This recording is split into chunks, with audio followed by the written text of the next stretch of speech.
Bonjour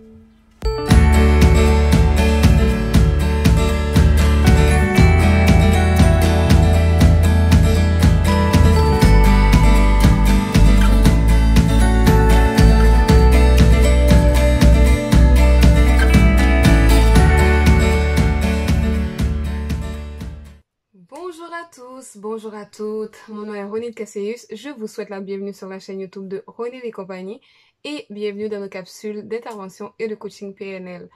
Ces capsules ont pour mission d'outiller, de donner, d'équiper la femme qui a envie de se prendre en main, donc la femme qui n'a pas eu une vie facile et qui veut se prendre en main et aller chercher des outils pour pouvoir être plus heureuse, pour vivre une vie épanouie et satisfaisante. Alors aujourd'hui, je vais vous parler de 10 techniques mentales pour vivre une vie plus épanouie, pour vivre une vie plus productive aussi. Et je tiens à vous dire que cette semaine, je vais vous présenter 10 techniques certes, mais je vous invite à rester jusqu'à la fin puisqu'il y a un bonus. Donc, je vais vous présenter 10 techniques mentales et je vais vous donner un autre additionnel. Donc, restez jusqu'à la fin pour pouvoir recevoir ce bonus.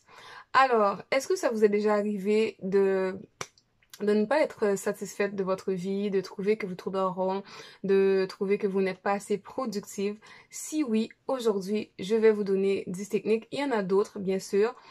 Cependant, je vais vous présenter 10, bon, en fait, on va dire 11 parce qu'il y a un bonus à la fin pour pouvoir vous permettre de vivre une vie vraiment plus relaxe, plus épanouie et moins de stress. Et puis, pour pouvoir faire le dernier exercice, en fait, le dernier bonus, ça va vous demander d'avoir un crayon, un petit panier ou un petit pot et puis du papier pour pouvoir écrire. Alors, je vous laisse quelques secondes pour aller chercher votre matériel et on se retrouve de l'autre côté. Alors, bienvenue sur la chaîne YouTube de Ronit et compagnie. Aujourd'hui, comme je vous l'avais dit avant la pause, je vais vous parler de 10 techniques mentales pour vous aider à être plus épanoui, pour vous aider à être plus productive. Donc, ce sont des techniques simples à la portée de tous. Vous n'avez pas nécessairement besoin de matériel pour les accomplir. Vous avez tout simplement besoin d'être disposé mentalement. Alors, la première technique consiste à relaxer, donc la relaxation. Et quand on parle de relaxation, c'est vraiment de se donner un temps quotidiennement ou régulièrement pour pouvoir relaxer. Qu'est-ce que ça veut dire relaxer? Ça ne veut pas dire juste s'asseoir, ne rien faire, mais ça veut dire vraiment déconnecter son mental, ne pas penser à rien si possible, ou si vous êtes incapable de ne pas penser à quelque chose, pensez à de quoi qui est positif, qui vous fait du bien, donc un endroit que vous avez été, une chanson que vous avez écoutée, un repas, mais quelque chose qui vraiment vous détend et pendant un certain moment, vous ne faites rien, tout simplement, vous vous déposez doucement. Vous pouvez vous asseoir, vous pouvez vous coucher, vous pouvez marcher, vous pouvez vraiment vous mettre dans la position que vous êtes à l'aise. Cependant, relaxer consiste à ne rien faire, à se détendre, à détendre toutes les parties de son corps. Donc, relâchez les épaules, relâchez le dos, relâchez toutes les parties. Vous pouvez aussi faire quelques petits étirements, donc pour amener votre corps à être complètement relaxé.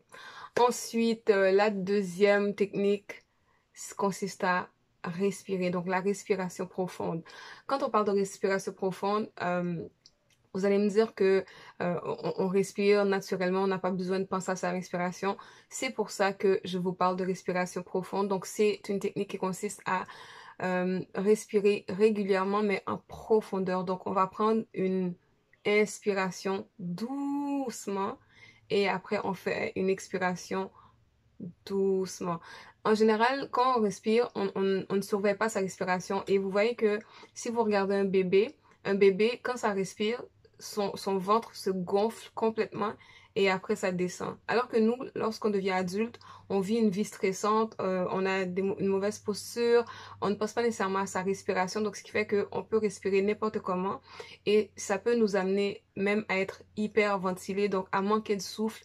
Et puis quand on ne respire pas en profondeur, on peut être souvent crispé, on peut être tendu. Alors respirer en profondeur vraiment va servir à relâcher toutes les parties du corps et puis à vous détendre aussi. Ensuite, comme troisième technique, ben, en fait, comme troisième technique, c'est dormir. Vous allez me dire que oui, c'est simple, tout le monde, on dort et puis on le sait.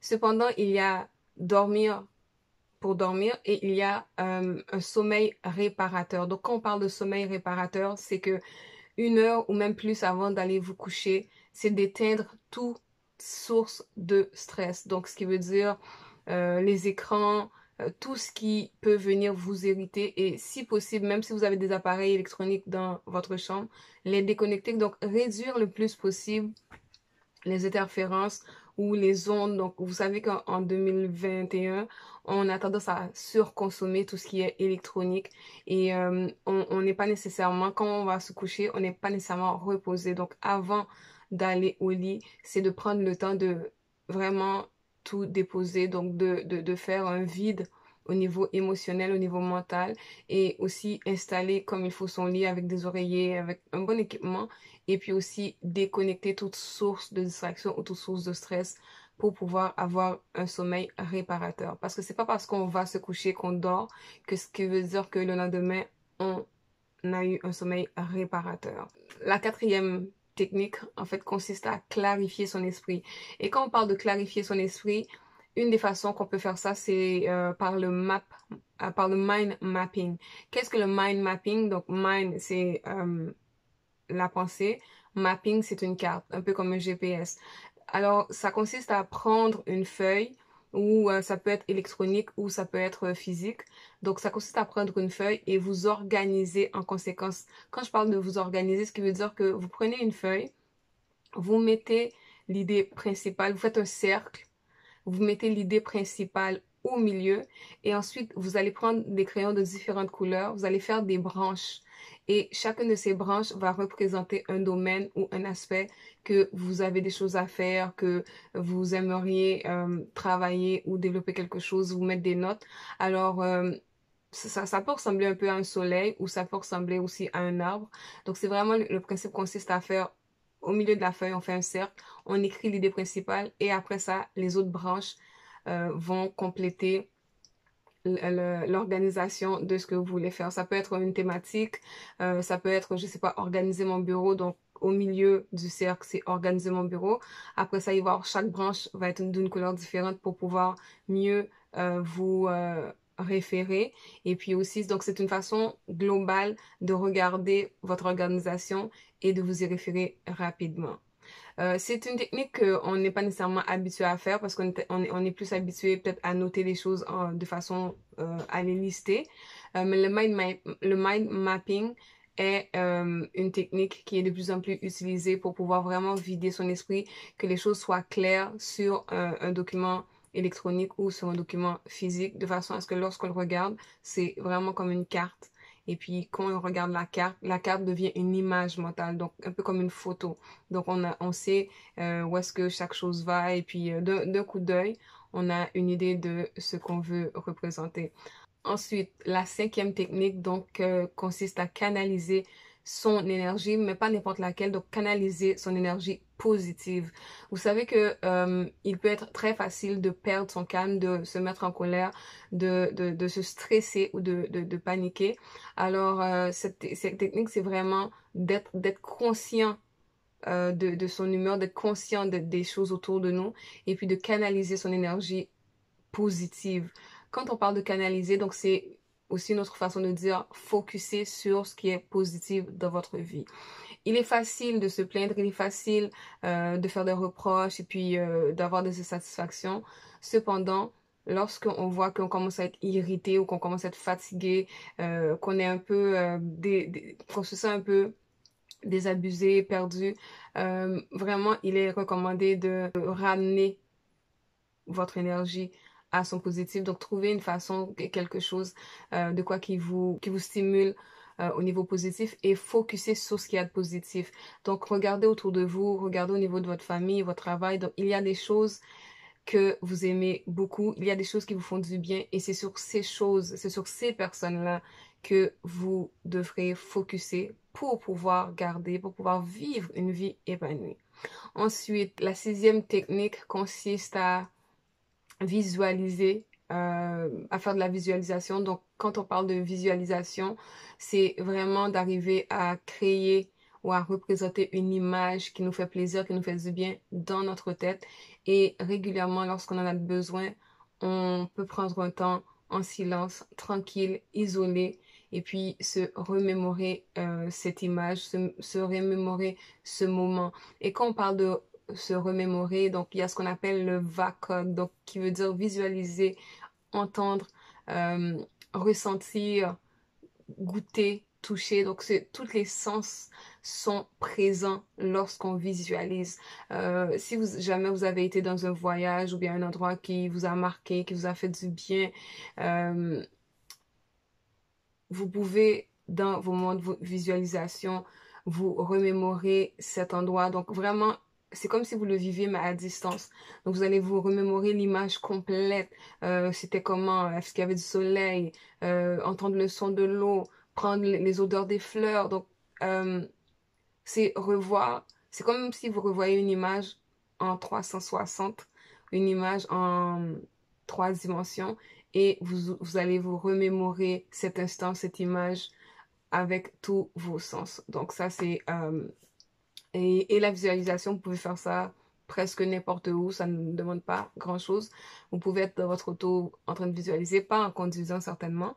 Cependant, si vous êtes, vous pouvez être dans votre bureau et vous prenez des temps pour visualiser, pour pouvoir vous ramener à un niveau de bien-être que quelque chose, qu'une image, qu'une chanson, qu'un endroit vous a procuré. Ensuite, la prochaine technique consiste à réduire le niveau de stress. Vous savez qu'on vit dans une société qui fonctionne à 50 km/h et on est toujours trop occupé, on est toujours surchargé et il est important de prendre des moments pour réduire son stress, donc des moments de déconnexion totale. Ça peut être en allant ailleurs, ça peut être en allant au bord de l'eau, ça peut être en faisant différentes choses. Donc, trouver quelque chose ou bien vous vous connaissez mieux que moi, je pourrais vous donner plusieurs trucs. Cependant, celui qui vous aide à décompresser le plus, c'est celui-là que je vous invite à être consciente, à garder en tête que lorsque vous voyez que votre niveau de stress commence à augmenter, que ce soit par les événements, que ce soit par des discussions ou les gens autour de vous, il est important de vous ramener à l'intérieur de vous-même, de fermer tout ce qu'il y a autour. Quand je parle de fermer, je ne parle pas nécessairement dans le physique, mais au niveau mental, de fermer vos oreilles. C'est comme si vous vous retrouvez à l'intérieur de vous pour pouvoir tout fermer et vous ramener à un état de tranquillité, à un état de paix. Et pour pratiquer aussi cette technique, je vous invite à utiliser différentes méthodes. Par exemple, ça peut être écouter une musique douce. Ça peut être aussi de se décharger de ce qui ne vous appartient pas. Ce qui veut dire que oui, vous avez beaucoup de choses à faire. Donc, je vous invite à choisir, à sélectionner quotidiennement des priorités. Tout n'est pas une priorité. C'est vrai que la société vit de façon effrénée, mais tout n'est pas une priorité. Nous avons que 2 bras et 24 heures. Donc, priorisez quotidiennement des choses qui sont plus importantes pour vous et choisissez de soit déléguer ou tout simplement de vous débarrasser de certaines choses et toute source de stress, tout ce qui vous stresse, qui vous irrite, je vous invite à vraiment régulièrement prendre le temps de vous en départir. Ensuite, nous avons la huitième technique pour vivre une vie plus épanouie et plus productive consiste à dédramatiser. Il peut arriver toutes sortes d'événements n'importe où, n'importe quand et on peut se laisser emporter par ces événements. Cependant, je vous invite à apprendre à dédramatiser, oui, à même par moments de vivre des moments ridicules pour pouvoir revenir à vous-même et dédramatiser. Donc, prenez le temps de rire, mais vraiment rire régulièrement, que ce soit en écoutant des blagues, que ce soit en écoutant des shows d'humour, que ce soit en lisant des bandes dessinées, peu importe, dédramatiser, riez, riez, riez. Et vous allez voir que lorsqu'on rit, tout notre corps, les muscles de notre corps. Des fois, on rit tellement qu'on a mal au ventre et après, on oublie ce qui nous stressait ou ce qui nous irritait. Donc, apprenez à dédramatiser et à rire à gorge déployée. Vraiment, sans vous poser de questions, sans avoir peur du ridicule. Il y a des moments, ça prend ça pour pouvoir complètement déconnecter et retrouver sa paix et sa joie. Ensuite, la prochaine technique consiste à lâcher prise. Vous savez que nous, les femmes, on peut avoir cette tendance à vouloir contrôler les choses, contrôler ce que les enfants vont faire, contrôler ce que la famille va dire, contrôler. Et l'une des techniques vraiment qui fait le plus grand bien et qui nous débarrasse d'une charge émotionnelle et une charge physique immense, c'est le lâcher prise. Donc, euh, accepter que nous ne pouvons pas tout faire, nous n'avons pas tous les dons, nous n'avons pas tous les talents et nous ne pouvons pas sauver tout le monde. Et ça, je sais que ça peut paraître difficile pour plusieurs. Cependant, ce n'est pas en se tuant à la tâche qu'on va s'aider et qu'on va aider même notre entourage ou qu'on va être utile pour notre entourage. Donc, apprenez à lâcher prise, à vraiment ne pas faire un plat de chaque chose, de chaque circonstance, de pas tout contrôler. De toute façon, bon, si celle qui aime tout contrôler, vous risquez d'irriter les gens autour de vous parce que vous allez passer pour des control freaks, hein, donc des maniaques du contrôle. Et ça, ce n'est pas bon pour personne, ce n'est pas bon pour les relations.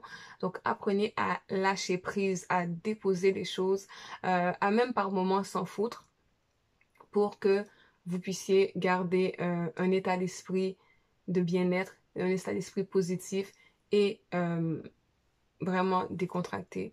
Ensuite, la dernière technique qui est, non la mode, en fait l'avant-dernière, la 10e, parce que je vous ai réservé un bonus aujourd'hui, c'est l'acceptation que on ne peut pas tout changer. Donc c'est vraiment, ça a l'air banal, ça a l'air peut-être même niaiseux.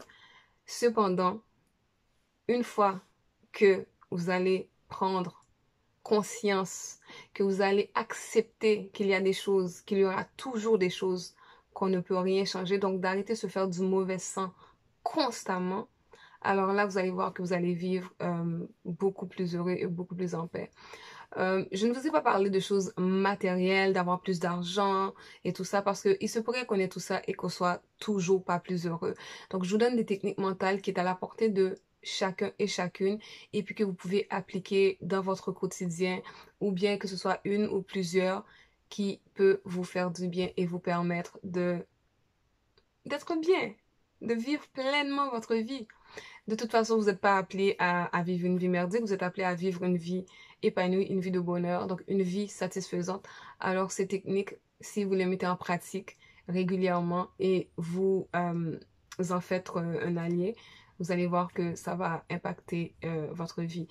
Et je vous avais promis une dernière technique, je vous avais promis un bonus qui se trouve à être une technique qu'on appelle la dissociation. En fait, la dissociation est une technique PNL qui consiste à se détacher de toute émotion qui fait mal, de toute émotion négative. Alors, comment est-ce que ça fonctionne pour mettre cette technique en pratique? Je vous avais dit que vous aurez besoin d'un crayon, d'un papier et d'un petit panier. Alors, ce que je vais vous inviter à faire, c'est que pendant que je vous explique, vous pouvez le faire ou vous pouvez le faire après. Prenez le temps, prenez quelques secondes et allez voir au fond de vous. Donc, prenez 30 secondes, une minute. Identifiez en ce moment, si pendant que vous écoutez cette vidéo ou même après, à un moment donné, s'il y a des émotions ou des sentiments négatifs qui vous envahissent. Par exemple, si vous vous sentez en colère, si vous vous sentez déçu, si vous vous sentez triste, si vous vous sentez contrarié, peu importe, tout ce qui est émotion ou sentiment négatif que vous sentez, que vous vivez, que ce soit en ce moment ou à un moment donné, je vous invite à prendre le papier que je vous avais dit d'avoir, d'écrire toutes ces émotions, tous ces sentiments, tout ce qui vous dérange dessus.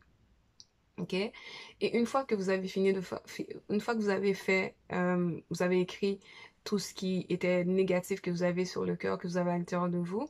Je vous invite à tout simplement déposer, vous pouvez le plier, le papier, et le déposer dans un panier ou le déposer dans un contenant qui peut vous servir de poubelle ou bien, mais déposez-le là et laissez quelques temps passer. Si vous êtes par exemple au début d'une journée, vous pouvez attendre jusqu'à la fin de la journée. Si vous êtes à la fin d'une journée, vous pouvez attendre avant de vous coucher. Choisissez la période qui vous convient. Donc une fois que vous avez écrit toutes ces émotions négatives que vous avez pliées et que vous avez mis dans le panier, vous pouvez le laisser là. Quelques heures plus tard, que ce soit le lendemain, vous allez choisir si vous reprenez ce papier avec toutes ces émotions-là ou vous allez choisir de laisser le papier là. Ok? Vous pouvez aussi choisir de le détruire, de le brûler, de le froisser, de le couper en petits morceaux. Donc ça vous appartient. Et vous allez voir qu'une fois avoir fait ça, les émotions, tout ce que vous avez écrit, si vous ne reprenez pas le papier, il va rester dans le document. Et vous allez vous sentir beaucoup plus légère, comme si on vous avait enlevé une charge sur les épaules. Alors, si vous mettez cette technique en pratique, je vous invite à le partager avec nous. Est-ce que c'est une expérience qui a été positive pour vous? Comment vous avez vécu ça? Comment vous avez aimé ça? Et je vous invite aussi à partager cette vidéo, partager cette capsule avec quelqu'un qui pourrait en avoir besoin autour de vous. Alors, c'est tout ce qui conclut la capsule d'aujourd'hui. En passant, c'était la dernière capsule de la saison, donc de l'année 2021. On se retrouve le 3 janvier, donc pour les capsules, on se retrouve le 5 janvier. Et en attendant, je vous invite à vous abonner à la chaîne, activer la cloche pour pouvoir recevoir les capsules et aussi profitez-en pour écouter les autres capsules que vous n'avez pas écoutées. Et je vous invite aussi à m'aider à rejoindre le plus de personnes possible parce que nous avons, vous et moi, nous avons une communauté à éduquer, à conscientiser, à aider à se prendre en main et c'est seulement avec vous que je vais pouvoir faire cette noble tâche. En terminant, je vous remercie pour votre fidélité. Je vous remercie ceux et celles qui sont là à chaque semaine, qui se connectent à chaque semaine. Je remercie aussi tous ceux et celles qui partagent la vidéo auprès des familles, auprès de la famille et des amis. Je vous souhaite un excellent temps des fêtes, joyeuses fêtes. Prenez soin de vous, prenez le temps de vous reposer. Prenez soin de ceux qui vous sont chers et revenez-nous en pleine forme l'année prochaine. Je vous aime. Bye bye!